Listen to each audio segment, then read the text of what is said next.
చూడండి సూపర్గా నేను రైస్ వండేసాను. ఇప్పుడు వేడి వేడిగా ఉంది. ఇప్పుడు నేను టమాటా పచ్చడి పొయ్యి మీద పెట్టేసాను. మంచిగా నూనె వేసి మగ్గించుకుంటున్నాను. చూడండి నేను కొన్ని వచ్చి పల్లీలు తీసుకున్నాను.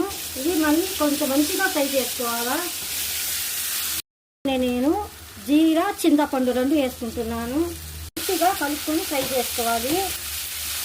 పచ్చిమిర్చి టమాటాలు పల్లి పప్పులు మంచిగా ఫ్రై చేసుకున్నాను. మంచిగా నూనె వేసి ఇప్పుడు నేను ఒక్క పెద్ద గుప్పిడి నిండా నేను ఒక కట్ట తీసుకుని కొత్తిమీర వేసుకుంటున్నాను. 1 నిమిషం దాకా కొంచెం ఇలా ఫ్రై చేసుకోవాలా. మంచిగా కచ్చా పక్కాగా నేను మిక్సీలో నూరాను. అప్పడాలు ఎంత మంచిగా ఫ్రై చేసుకున్నాను.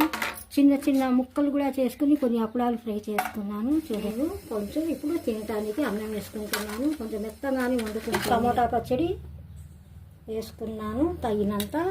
సూపర్ టేస్టీగా టమాటా పచ్చడి, వేడి వేడి రైస్, ఎంత మంచిగా అప్పడాలు ఫ్రై